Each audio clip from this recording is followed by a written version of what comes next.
వెన్నెల vlogs. ఈ రోజు మేము వట్టి అలసందల కర్రీ చేస్తున్నామండి.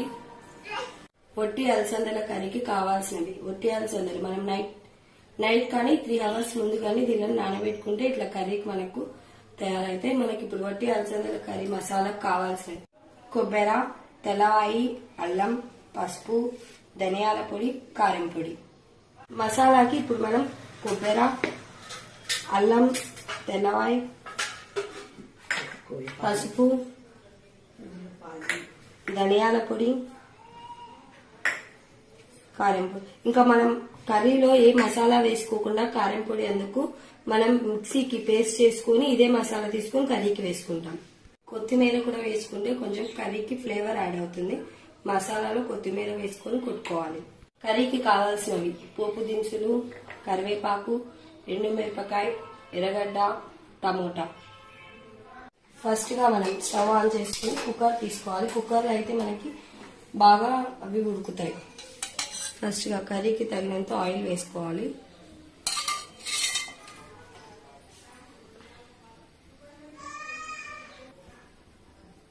ఆయిల్ వేడెక్కిన తర్వాత మనం పోపు దినుసులు వేసుకోవాలి.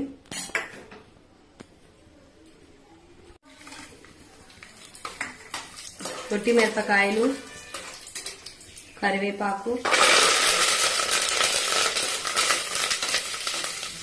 కొంచెం వేగిన తర్వాత ఆనియన్స్ వేసుకొని బాగా వేయించుకోవాలి.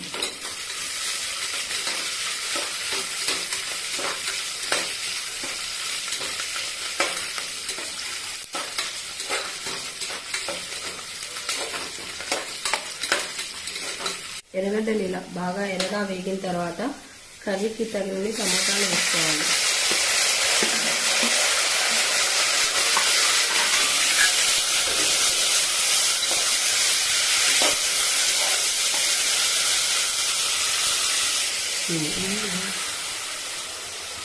టమోటాలు వేసుకున్న తర్వాత బాగా కలుపుకొని టమోటా మెత్తగా మగ్గేంత వరకు మనం స్టవ్ సిమ్లో పెట్టి మూత పెట్టుకోవాలి. మసాలా రెడీ అయిపోయింది. ఇప్పుడు మసాలాని మొత్తం మనం కర్రీలో వేసుకోవాలి.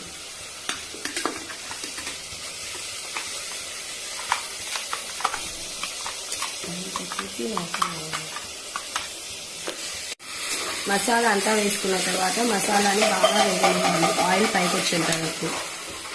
మసాలా ఇలా బాగా వేగిన తర్వాత మనం విత్తనాలన్నీ దీంట్లో వేసుకోవాలి.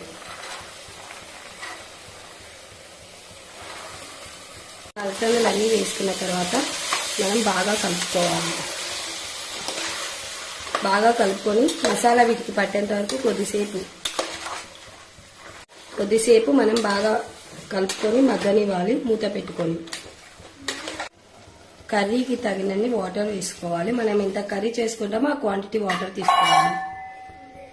వాటర్ వేసుకొని ఇలా బాగా కలుపుకొని ఇంకా మనం కుక్కర్కి మూత పెట్టేయాలి. 2 whistles ఆర్ 3 whistles పెట్టుకోవాలి. వాటర్ వేసుకున్న తర్వాత మనం కుక్కర్కి మూత పెట్టేయాలి. ఇలా మూత పెట్టుకున్న తర్వాత వట్టి అలసందలు కదా, అందుకు మనం 3 whistles పెట్టుకోవాలి. ఇదిగోండి వట్టి అలసందల కర్రీ రెడీ అయిపోయింది. వట్టి అలసందల కూర రెడీ. మీరు కూడా మీ ఇంట్లో ట్రై చేసి ఎలా ఉందో ఒక కామెంట్ చేయండి. Please subscribe to our channel లక్ష్మితో వెన్నెల వ్లాగ్స్.